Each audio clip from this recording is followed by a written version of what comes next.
So previous lecture we discussed about the composting.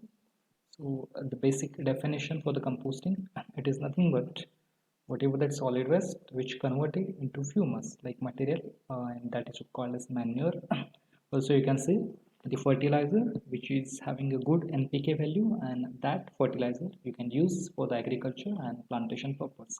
Okay, so basically in composting, the various materials are separated like rubber, plastic, metals are separated from the solid waste, and whatever the organic material which is subject to decomposition, that which is separated from that material, size get reduced and make it free from pathogenic organism, and which make it safe for the handle. So that is all about the process of composting. So there are the various methods or stages of the composting. That first, preparation of solid waste. That means whatever that waste which contains, suppose it contains rubber, it contains plastic, it contains metal. So these various material that can be separated from the solid waste. Then the whatever organic material which can be separated and that can be decomposed, and after that the separation of compost, and then finally packaging and final selling. So these are all the stages which occur in the composting process. Okay, so that we're going to discuss in the latter. So basic the composting, it is nothing but the decomposition of organic waste and under the aerobic condition which produce the fertilizer. Okay, so various advantages we already discussed about the composting. So composting which produce manure which is useful for the increasing the yield of crop.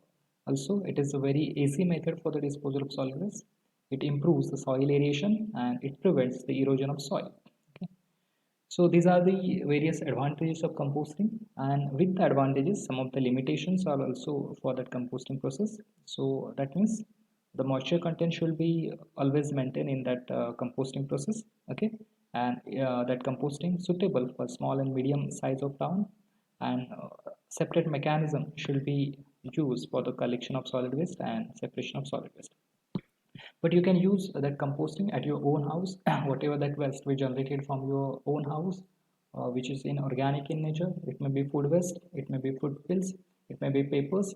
So in a single dustbin you can throw it and you can do the composting. So that means at your own house whatever that organic waste generated, that also you can dispose by the composting method, and whatever that compost produce, that you can use for the plantation purpose. Okay, so this is a composting process which can be used at our own house also. Okay, so yesterday we discussed about the various material that which required for the composting process. Okay, so today we're going to discuss about the top reason to compost, why the compost. Okay, so the first thing is it reduces the need for the chemical fertilizer like mulch. Okay, so that means if you are going to use compost for the agriculture and plantation purpose, not need to use extra other chemical fertilizer for the plantation purpose. Okay, so you can use this manure and this compost for the gardening and other purposes. Okay, so that you can minimize the cost of your fertilizer. Okay, and this compost also having a good NPK value. Okay, next it improves the structure of your soil. Next, it reduces the yard waste going to the landfill.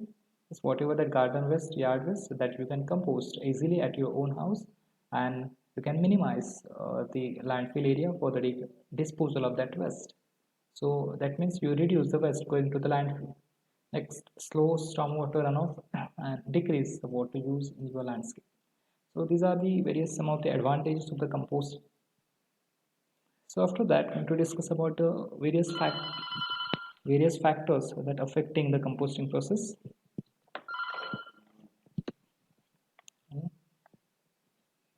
Uh,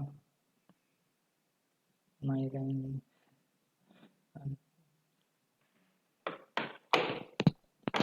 so various advantages of various factors that affecting the composting process.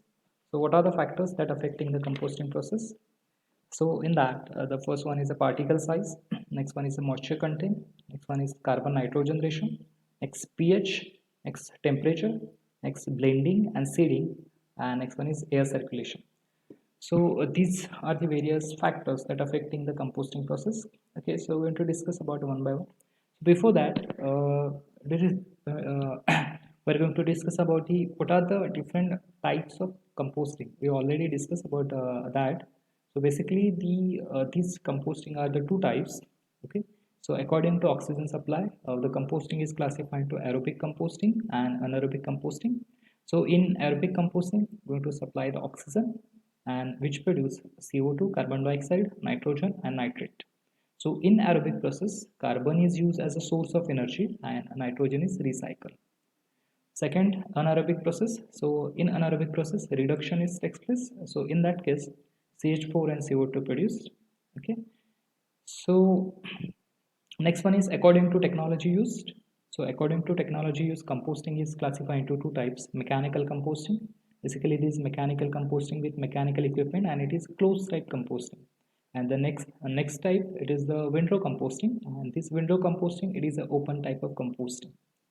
And according to temperature, this composting also classifies mesophilic and thermophilic. According to bacteria, the composting is also classified. Okay, so these are the different types of the composting according to oxygen supply, temperature and technology used for the composting process. Okay, so these are the various factors that affecting the composting process. So what are the factors affecting composting process? So in previous topic we discussed about the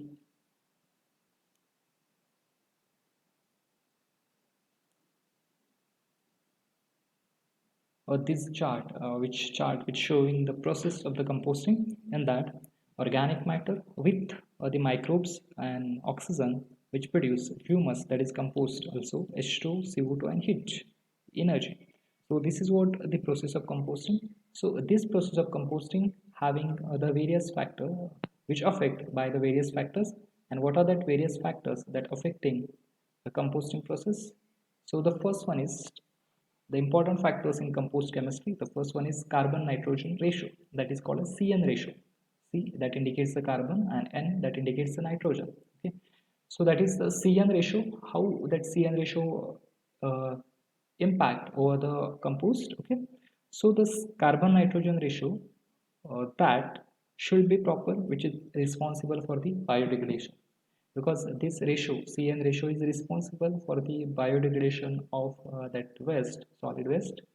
So that's why the CN ratio is always should be maintained properly.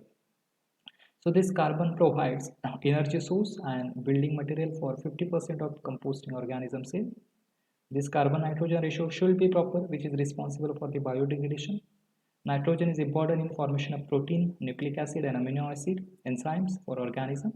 Basically this ratio, carbon nitrogen ratio, is maintained as 30:1. So 30 is a carbon and 1 as a nitrogen. So this is the optimum mix, and which decreases during its curing phase. And how much it is decreases up to 15 to 20. Okay, so at the end of the compost, the ratio should be, carbon nitrogen ratio should be 15 to 20. And the carbon you can provide in the form of brown and woody material, and nitrogen you can provide in the form of green and moist material.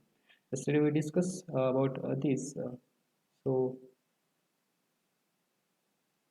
these are the material, dry leaves and straw that can be supply the carbon, and food scrap and plant that can be used for the nitrogen.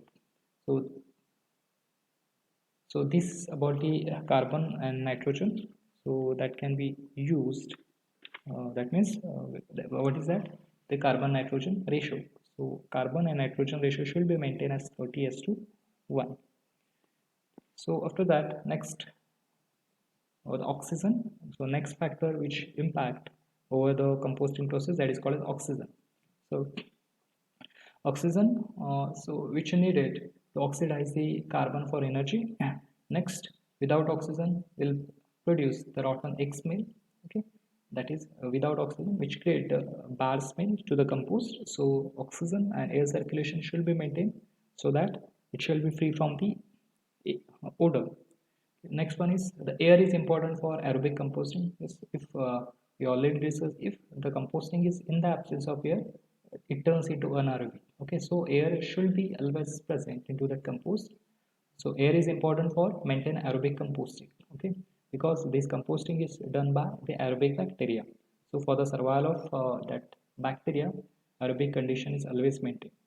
So oxygen should be 13 to 18%. So you have to maintain 13 to 18% of the oxygen for to maintain aerobic condition. Next, free space should be 40 to 60%, otherwise turn into anaerobic condition. Okay, so you have to maintain the free space for the circulation of oxygen, and otherwise that turn into anaerobic condition.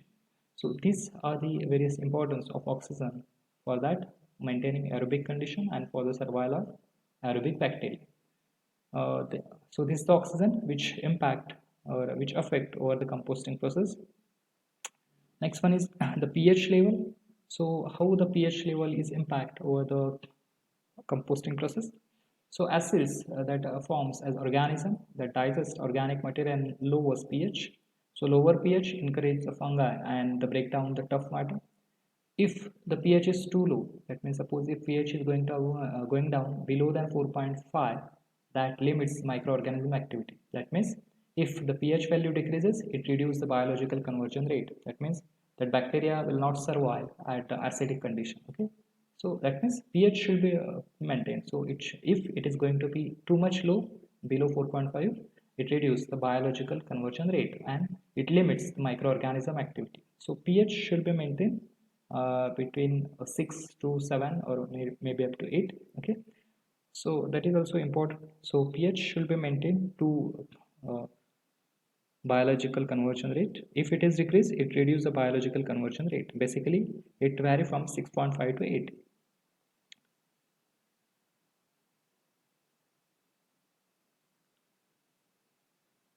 Next, the temperature, how the temperature which affect the composting process.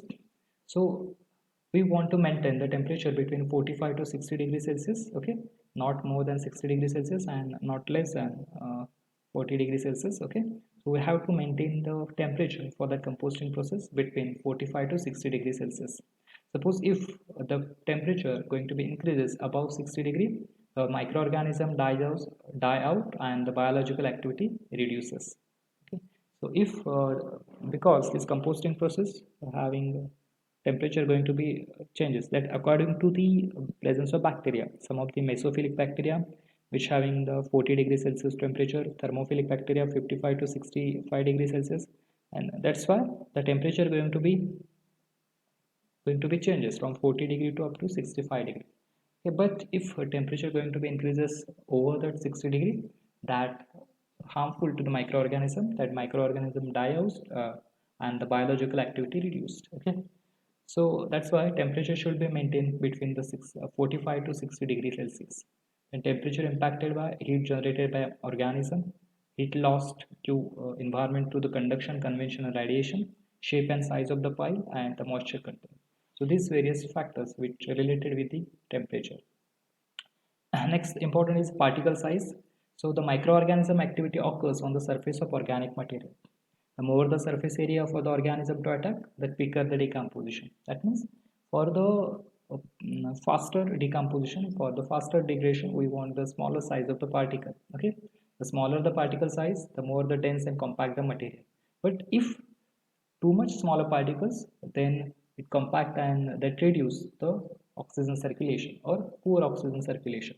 So that's why the smaller particle size increase the conversion rate during composting, but the size should be vary from 30 to 50 mm. Okay, not less than that, because if it is too much less, that dense and that reduce the air circulation, oxygen circulation. Okay, but the smaller particle size increases the conversion rate during composting, and the size of particle should be vary 30 to 50 mm.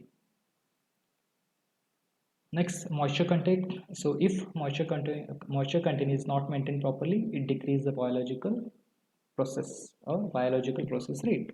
So we have to maintain moisture content by spraying water after some period, 2 hours, 4 hours, 8 hours, or daily. We require some spraying. We require to maintain some water into that compost so that whatever that bacteria present, which survive easily. Okay, so that means we have to maintain the moisture content, so it should not be completely dry out, and that moisture content which maintain the biological process rate. So blending and seeding is required to maintain moisture content and to accelerate biological decomposition of waste. So this is a very important of moisture content, importance of moisture content. to maintain the biological decomposition rate or to accelerate the biological decomposition rate, you have to do the moisture content, and that also you can do by blending and seeding. So these are the various factors that affecting composting process. And next one is the properties of compost. So after the completely processing of compost, what should be the properties of compost? So here are the some of the various properties of compost. First thing, it should be black and brown color. So after the production of compost or after the product of compost, the compost should be black and brown in color, and it should be feel like a, what you can say, cool. Okay, so it should be cool and it should be black and brown color. It should be earthy odor. Next, the pH should be maintained between 6.5 to 7.5, not more than 6. The limit should not be exceed of pH. So pH should be vary between 6.5 to 7.5. Next, it should be dry, not watery. It means it should be whatever the pH should be not as a water. So it means it should be dry. Next, CN ratio for the compost at the end of the composting process, it should be 15 to 20. Okay, and it should be contain good quantity of humic acid. Okay, see, these are the various properties after the composting process. So what are that? First, it should be black and brown color. It should be feel cool to the hand. It should be earthy odor. pH should be maintained between 6.5 to 7.5. It should not be dry completely, or it should not be watery. Okay, CN ratio should be maintained 15 to 20 at the end of compost process, and good quantity of humic acid should be present. So these are the properties of compost. In the next lecture, we're going to discuss about the what are the different aerobic process of composting and what are the anaerobic process of composting, Indore method of composting, Bangalore method of composting, mechanical composting, windrow composting, and Nadip method of composting.